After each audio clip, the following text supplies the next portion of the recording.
Денеска дојдовме да извршиме заедно со министерот за транспорт и врски и со директорот на железничка инфраструктура увид во работењето на трасата Куманово-Белјаковце. Ова е таа историска траса која што ја спомињаме многу години. Во моментот кога оваа влада ја преземе одговорноста, беа изградени 23% само од трасата. Тоа беше уназад 15 на години колку што оваа траса се спомиња, меѓутоа сега веќе за овие година и пол се напредокот е до 40 и неколку проценти, 42-3%, или со други зборови некаде околу 70% од градежните активности. Оптимисти сме, мислам дека сериозно ги задвиживме напред работите во градењето на оваа траса. Тоа може да се види и на терен од она што го гледаме. Јас лично сум задоволен од ова што го видов на увид. Сите подготвителни работи кои што беа во делот на документацијата, веќе се решени и сега не преостанува ништо друго освен да интензивно се работи на терен и јас очекувам дека процентите на имплементација и реализација ќе растат значително. Знаете дека ова само прва од делниците од трите делници на пругата према Бугарија. Тоа е делницата која што ја гради германската Вибе, која што практично кошта некаде околу 40 милиони евра како кредит од ЕБРД. Втората траса е веќе под евалуација, значи тендерот за технички квалификации е завршен.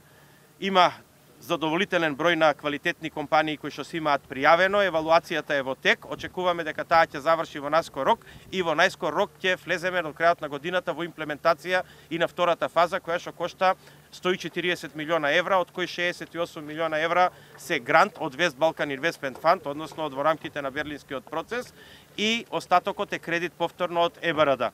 Третата делница е завршена, проектирана, очекуваме во најскоро време да обезбедиме финансиски средства и за нејзе, се разговара интензивно за тоа. Таму имаме 60,8 милиона евра грант од ИПА, значи од Европска Унија. Благодарни сме што и Европска Унија и West Investment Balkan Fundот, значи го препознаа оваа пруга како важна за коридорот 8, за целокупниот економски развој во Македонија, но и поврзувањето инфраструктурно со Бугарија.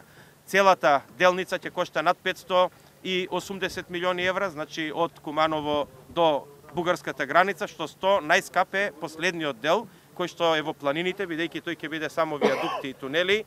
Тој е делот од Крива Паланка па до граница, тој е предвиден да кошта 405 милиона евра, од кои што веќе кажав 6,8 милиона евра ќе бидат грант од ИПА. Јас ја користам приликата да им се заблагодарам на сите учесници, вклучително и министерот за транспорт, и директорот на инфраструктура, и луѓето кои што беа вклучени во решавањето на вистина проблематичните ситуации на кои што ги наследивме на оваа траса, и мислам дека сега се создадени сите предуслови ова да оди побрзо. Македонските граѓани, односно граѓаните на Република Северна Македонија се изморени слушајќи за оваа делница многу години, а без конкретна реализација. Сега конечно можеме да кажеме дека последниве 10-12 месеци имаме сериозна реализација во бројки, значи над 30% имплементација на градежните работи, и јас очекувам сега да таа динамика биде само побрзо.